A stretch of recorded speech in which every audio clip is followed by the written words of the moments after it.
Hi, Ralf. I hope you're okay. Obviously, when we spoke to you previously, you were asked about the Champions League final and you hoped that it wouldn't have to get moved. It's now been moved amid a fairly dire situation in Ukraine. I just wondered what your thoughts were about the movement of the game and obviously the situation itself. I mean, the situation itself is desperately sad. I think everybody will think similarly about that. This is just an incredible situation that we have that kind of war within Europe.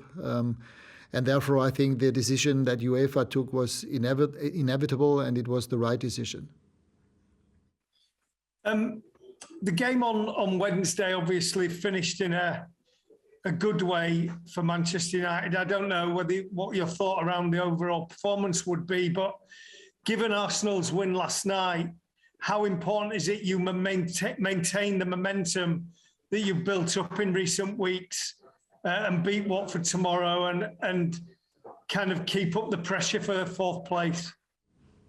Yeah, it's very important, but this is the case with almost every game we had to play and we will be playing in the future. We have to keep the momentum, win tomorrow against Watford, and then be ready for the upcoming games afterwards against the top teams. So, yes, we are fully aware that we have to win the game tomorrow.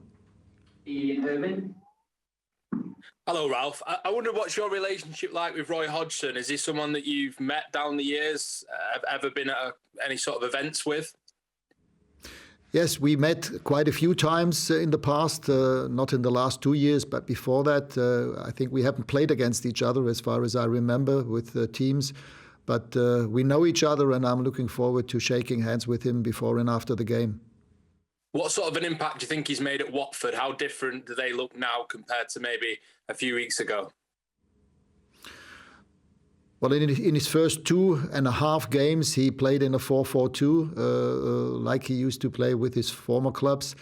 They changed in the third game at halftime, and since then are playing in a 4-3-3 like they did under Ranieri. So the style of football is similar, I would say. They have 3 fast physical strikers, always looking for the transitional moments, playing pretty direct. So this is their biggest threat, and we have to be aware of that. We have to avoid any transitional moments for them and be stable in defense, and at the same time just create as many chances as we possibly can with our own offensive department. Peter Stevenson. Ralf, good afternoon. Hi, Ralf, can you hear me okay? Yes, I can hear you, yes. Sorry to go back to the Ukraine situation again, because it is very, very worrying, but you obviously worked in Moscow before you came to Manchester United. I just wondered how anxious a week it's been for you, maybe getting in touch with former colleagues to see how they are over there?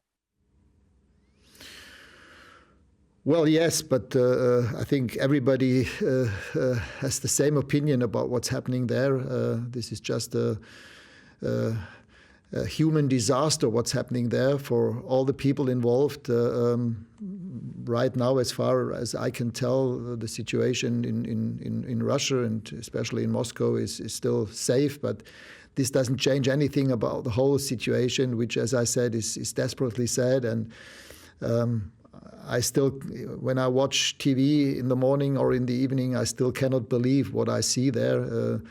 This is just a terrible situation, and I very, very much hope that the politicians all over the world can help to de-escalate the situation and finish with those kind of things that are happening there. Michael Gray. Hi, Ralf. Ralf, I know you don't like looking any further than the game that you have in front of you, obviously, against Watford. But I've just looked at the fixtures that you have in March. Could it be the defining month of the season for you? Well, it could, but as you said, for us, it only makes sense to take one game after the other. Now the job is to fully recover from the game the day before yesterday. and play on the highest possible level tomorrow at home. Hopefully win the game against Watford, and then we have a normal week to prepare for the derby at Manchester City. Andy Mitson. Hello, Ralf.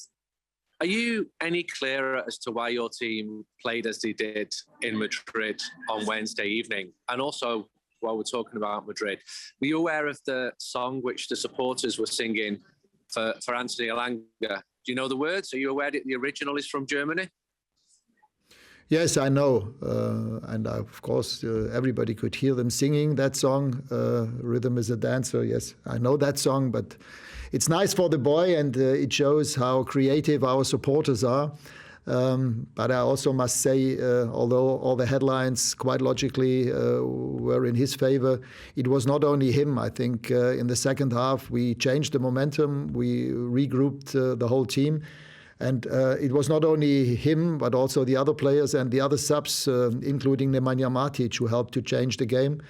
In the first half, as I said, we were just, too cautious in possession, too passive, too static when we were in possession of the ball. And we made it in those first 45 minutes too easy for Atletico to always try to put pressure on us. And that's why we had only a very few of those moments that we could challenge them at the back. And this changed in the second half.